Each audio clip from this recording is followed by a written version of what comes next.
Hey everybody, my name is Ryan Shear here with Lebanon Now and Foodie Friday, and we have Ellie Winterroad from Carmen's Market Cafe. Hello. Hello. I've been really looking forward to this one. Yeah. Because Carmen's is such an amazing story that came out of the 229 project, and a lot of what we are here at Lebanon Now came out of that same project. So we'll be talking about that a little bit, but why don't you go ahead and tell our viewers out here a little bit about what Carmen's is, what you guys do, and I'll let you go ahead and start. Okay. Well, thank you for having us today. I was a little unsure of what to bring because I wanted to bring everything, but we have a little taste of some of our unique or specialty items, but I'll just kind of start on this end. We do carry a glass bottle soda. It's a Hank's gourmet beverage, and root beer is kind of the classic, but we have a vanilla cream, orange, black cherry right now, and a caramel apple that's seasonal. And so if you like a good old fashioned glass bottle soda, be sure to grab that. We have just a unique kettle chip brand from Michigan. And where did you find that kettle chip brand? Because they're some of the best chips that I've had. Yeah. So our food supplier that we get these kind of specialty items from is from Michigan. So they do deliver kind of to this area, some more kind of your Amish stores, stuff like that. It's a lot of novelty, unique brands that aren't necessarily mainstream. So I tried them and was hooked. This Michigan cherry barbecue has been probably the most popular besides the original. And then we have a couple of our food specialties. So we're a deli, bakery, sweets and more. I could just do sweets all day long and be perfectly happy, So you're a restaurant, you're a cafe, you're down here. And by the way, while this is live, this is 100% live. So while you're on here, drop any questions, comments, whatever for Ellie from Carmen's. So how did you, before we get into the taste tests or whatever, how did you kind of develop your menu? What is your history in restaurants? So our menu develops daily, pretty much, or monthly at this point. We like to kind of... I like to go to places that have a little bit of a changing menu, and so there's always something new to try or seasonal, or then you get hooked on something and then it disappears for a little while, so that gets frustrating. But it's fun still, kind of the surprise, or you got to get it while they have it. And so I have had a restaurant experience. I worked at a Taste of Andy's for several years with Miss Nancy over there. Man, Nancy just knocks out. I think my favorite. Nancy probably feeds me more than my wife. So, the reason for that is that she does catering. She does all of that. Like last night, we had the library thing, and then she does cater some for Rotary, and we do a lot of stuff. Like we're active in the community. And like every other thing that I go to is Nancy. I love it. Yes, she's one of the best people. So she's been a super strong mentor for me daily or every other day, as much as we get a chance to talk to each other. But so I worked there for several years, and then I was at Mighty Oak for a while. It's not really food, but I was around catering a lot with weddings. And then I had a home bakery for really the last decade, since college. And a bakery truck last year, and it's currently retired, but will probably resurface sooner rather than later. And what was the name of that? Yeah, Hank's Tank. So it kind of is tied to our soda. I found that brand, and it kind of stuck out to me with the name, named after our little boy. So so let's start with, we'll get to dessert, but go to camera 2 real quick. Because one of my favorite things about Foodie Friday is our food cam right here, right? So we get to take a really good look at the food that we have. We can go back to camera 1 now, and to make that kind of explore the food here. 229 project, because we're at Hank's Tank. When I met you, you were in Hank's Tank, and I got the call because they had hired me to do the documentary, and I got the call to go film with you. And you were in Mercy's parking lot? I was, yes. So a long way from Mercy's parking lot to the success that you've had today. Yes. So it doesn't seem that long ago, but it was about a year ago, really. So it was, we've went over 6 months, like 6-8 months. Yeah. And the 229 project, how did that make you feel going through the 229 project? It felt very surreal. Even talking about it now, it just kind of still seems like a little bit of a dream. It's amazing, and it just felt like the opportunity of a lifetime, and we kind of just kept advancing, and my husband and I were just like, oh, okay, is this happening? Is this real? And just kept kind of opening that door, and we kept walking through, and it kind of felt very surreal. So, one of those like pinch me, I'm dreaming moments. Right. And so it's been the biggest blessing though for us and my team and my family. So yeah. What are some of the things, because after you get out of 229, you win the thing. And so what are some of the things owning your own place that were a huge surprise to you? Because as we come through this, and like I said, Danny and April came to me and said, hey, do you want to make a video about the 229? Sure. We seen it was going to be a longer process. And it kind of helped to get Lebanon now where we need to be. And so there's surprises every day of something new I didn't plan to watch out for. So what are some of the surprises you've had of owning a restaurant? Just the new. There's never really a sure, like, consistent, hey, this is what to expect on Wednesdays or Thursdays. Like, we have an idea, but it's still different every day, every week. And then as the seasons change, it's just constantly changing. And I love that. I don't know that it was much of a surprise. Like, I knew there'd be a little, but it also, I think, has been the best part in a way, because it's just always changing and evolving. And we're not just like stuck in one thing or stuck doing the same thing every day. So that's probably the biggest. All right. So let's get to the food, because enough time's been on. Let's get to the food. Let's start with this right here. Okay. So this is going to be our special next week. So we do, this month we have a different special every week. And then we have kind of a featured item. So we have a build your own sandwich menu. There we go. But then this is our harvest turkey wrap that will be next week. It has a cran apple relish that we make. And then it's turkey, cheddar, greens, and I believe there's some pecans in there somewhere on a toasted wrap. So it's kind of the seasonal, getting into the holiday with the cranberry flavors. So yeah. Hold on a minute, I found the pecans. That is extraordinarily good, because that cranberry, because you have all the leftover Thanksgiving wrap flavors. I know you're because we get together on Thanksgiving, we have all the thing, and the next best thing is that wrap you get and you're able to make the next day. And man, those flavors just work well together. I wanted to fit mashed potatoes in there somewhere, but it didn't quite work. Mashed potatoes would go extraordinarily well, like as a dip or something, right? So let's do. Let's do are these your new sausage rolls? Yes. Okay. So this is a barbecue brisket sausage that we order in, and then we make a homemade pretzel dough. Okay. And just wrap it in that. It's kind of a little bit of a sweet dough, and then we serve it with our stone ground mustard. Go ahead and switch that camera. And so when you make homemade pretzel dough, how long does that take to make? About an hour or two in between the rising and getting it ready. So rolling it out. How much dough do you think you make a week?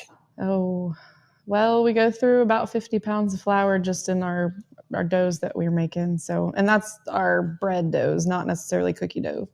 That's about another 50 to 75 pounds of flour a week. So I don't really know exactly, but that's just to give you reference for flour. That's kind of what we're utilizing at the moment with just the 3 days of deli. So yeah. Oh, wow. How many of these do you sell a week? Because these are insane. So this has been one of our rotations on special, but for November, we're going to have our smoked sausage roll and the chicken pot pie over here on special all month.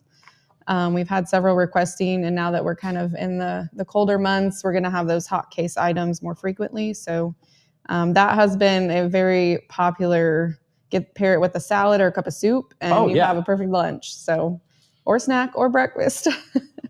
But yeah, I've saved a few actually, and some of the my team members have as well. And like we'll reheat them up the next morning if we take them home, and they're just as good, really. So sausage rolls is one of my absolute favorite things ever. Okay. No, I got to travel and I've got to do a lot. Yeah. And it's always it seems to me, it may not seem like everybody, that's like comfort food.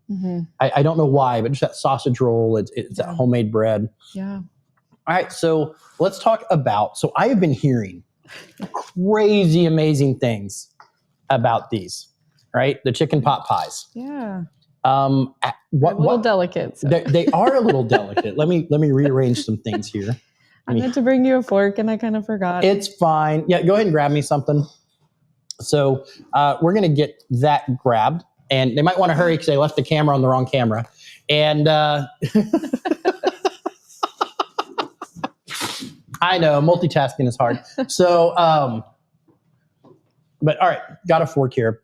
So, I've been getting lots and lots of people asking me if I've tried this. Okay. And I have not. Okay, well, today's your day. Today's my day. Because you got to understand, chicken pot pie is like one of my favorite things ever. Okay. Ultimate comfort food for sure. Ultimate comfort food. That's what we're hoping to hit when this weather ever cools down. But the November, it will be hopefully a little colder and you can warm up with a sausage roll or pot pie. Oh, I can already tell. Right. So is the dough, what is handmade? What is not handmade? What is? Yeah. So we kind of piece some things together and we have our puff pastry that we get in. And so that is your crust that you're tasting. Mm-hmm. And it kind of caramelizes the way we bake it in the muffin tin. And then we brush it with an egg wash. And then the filling is just a traditional pot pie filling, just with chicken and veggies and chicken broth. And we can stop here. Like it is. This is where I'm going to live for the rest of the day. Yeah, there you go. Well, I brought an extra so you can take it home. But yeah, it might be one of my new favorites. And we are going to have this last, I believe it was June, one of my team members, each team member got a month to kind of display or a week to display some of their favorites. And he had chosen a steak and potatoes pot pie. Mm-hmm. And so he made all of that and did it with excellence. And so I think we're going to have a pot pie line this winter. So that'll come back and possibly another version of flavor. So. I think so, because once you get into winter, I think it's really important to have those wintry foods. Nobody's going to go out and roof all day and want a chicken pot pie, right? But if you're out there, you're shoveling snow, you're in those things, and you just want that big comfort food taste. Just cozy. 100%. Yeah. And one of the biggest things that you're known for is cookies. Right? Hank's Tank, the cookie truck, all of it. Where did you learn how to, go ahead and switch to that camera. How did you learn how to do cookies so well? Oh, goodness. A lot of trial and error, just years and years of practice. And I know the jumbo cookies have kind of become real popular and all the different unique things. These are our two classics that I brought that we keep every week, but then we also rotate 2 or 3 flavors weekly. And so our holiday cookies are getting ready to start coming out. And so that's going to be fun for November, December. But I just a lot of trial and error. And even today we had a batch that kind of flopped. So you just never know. A lot of it's a science, really, the humidity, the atmosphere, your ingredient mix, mixing it in the right order. So you just kind of play around with it. What cookie am I holding here? So that is our signature sweet almond iced sugar cookie. Okay. That is my husband's favorite, and he just thinks that's it. That's well. Now is the flavor, I mean, they're both, but is the main flavor in the icing or the cookie? Probably the icing. The almond extracts in both, but it's probably a little more prevalent in the icing. So, and then we just kind of have a light pink signature color that we're. Oh man, that is. Yeah, it's different. The first time I had this cookie was just the other day. Okay. At the Oktoberfest. Oh yes, that was what we brought to Oktoberfest. Right. Yeah. And we had this enormous plate of food, right? and this cookie stood out for me just because of the uniqueness of the flavor. You don't find that many more sweet almond things anymore. Right. And you have you also have, which I'm absolutely in love with, is the almond croissant. Yes. And that is my second favorite. The other day at Leadership 11, I had one of those. Okay. It was the first chance. Just getting them all over, Well, yeah, no, like I said, I'm involved in a lot of stuff, right? Yeah. But I was in there the other day and had to choose between your pumpkin cream pie or pumpkin cheesecake. In the store or in the store? Okay, so we had a pumpkin cheesecake this week. We have a pumpkin tiramisu. Gotcha. Well, now I got to go. So back. it just kind of changes, but I had to choose between the croissant or the pumpkin, and I'm like, I got to take the pumpkin. You got to get both. Well, yes, but it was in your meal, right? Yeah. And then the other day I got to try it, and it was absolutely amazing. Well, and your chocolate chip cookies. This is why you won 229. I just got to tell you this right here. You could have had the worst business plan, but with this cookie, I think you won. I mean, you had a good business plan, but if the chocolate chip cookies are just unmatched. So where did you find your recipe for this? I've kind of created it. It used to be a little bit different, and then just through the years, I'll find something new and kind of mix a couple recipes, really. And then the slogan I think I've just been using lately is just with as we're training new bakers and stuff, and we have a very, very talented people in our kitchen, and I just kind of always say, like, a good baker follows a recipe, a great baker doesn't need one. Right. And so I think some of the best stuff sometimes comes out when you're experimenting, when you're trying new stuff. You're going to have a lot of failures, but then at some point that's what leads to better things. So, and I don't mean that in an arrogant way, but no, you just have fun with it. And, some people are like, hey, I just don't have a recipe for it. I just do it, or I just make it. And right. In a business, you can understand the non-consistency, but that's where your other exploration happens, and that's where your ideas come from. Right. How do you judge a good cookie versus a bad cookie? Because as a fat kid, all cookies are good, right? True, For me, all cookies are good. So how do you this is a good cookie and this is a great cookie? Well, I think it differs for everybody. My husband likes the thin, chewy cookies that kind of caramelize. I like the thick, cakey cookies. And so I think it just depends on who you ask. But I just like one that's bigger is always better in my book. And so we have our mini line that you tried there, but we have our jumbo cookies that are kind of what I consider a regular cookie. Well, it's just because I know my doctor's watching and I can't let him see me eat all this food. I have to do it all. It's homemade, so there's at least that. There's not full of preservatives. It's healthy because it's homemade, Ryan. Leave me alone. That's what I tell my kid when he eats one for breakfast. I'm like, it's homemade. It's better than something prepackaged. So what is your favorite thing that you make? That you make personally to eat? Because I know I like to cook, but a lot of times after I cook it, I don't want it, right? So for you, what is that one standout thing? And it could be a dessert, it could be a whatever. I made this. This is a thing. Probably my peanut butter cookie. That's my ultimate. Anything chocolate peanut butter, but really just a plain peanut butter with some chocolate chips is pretty solid. So, and I just like making all the cookie doughs. So it's just therapeutic when your hands are in dough. Yes. In gloves, but in dough. In gloves, but in dough. But in dough. So the last thing that we have here is, it looks like, I'm going to say this wrong, strudel cake. Coffee cake. Coffee cake. Yeah. All right.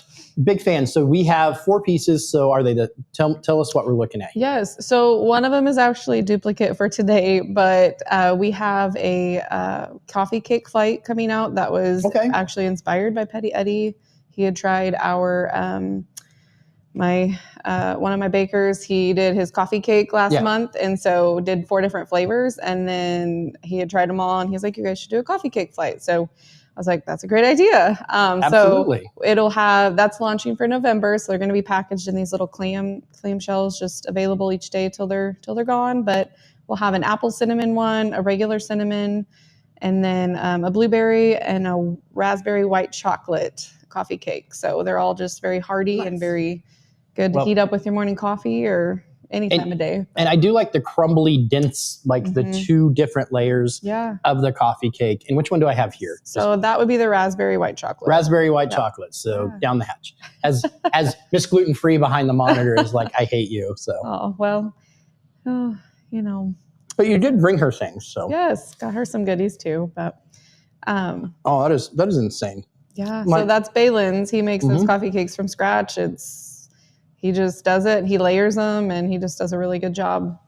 So it is crazy. Yeah. So we're just running up, almost out of time. So just look forward. Tell them, like, the people that haven't tried you, or the people that have been in there.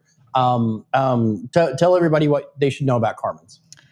You should just come down, try us out, and the atmosphere is great. We have Sonia at the front and Christina up front that are just welcoming and always greeting you with a smile. I'm usually hiding in the back kitchen working, but just come try some goodies and let us know what you think. We just want to see you, meet you, love you, and see you again next time. So, yeah. And I'm a little biased because I'm right here downtown. I'm down there all the time. Yes. But it's well worth the trip. It's well worth there. And one of the things you didn't bring is sandwiches, right? Yes. One of my favorite things is your club, the club sandwich, and just being able to build that out. So, so sandwiches, cookies, chips, signature soda. You could eat there every day of the week and get something different. and have something totally different. And the next week you change so much that still different. It's still different. So Yeah. Ellie, thank you so much for coming on. Thank you for having me. Oh, absolutely. So go down to Carmen's downtown. What's your address? It's the 229, right? Yep, 229 West Commercial, next to the art gallery. All right, stay tuned, everybody. We got some stuff coming out this weekend. See you guys Monday.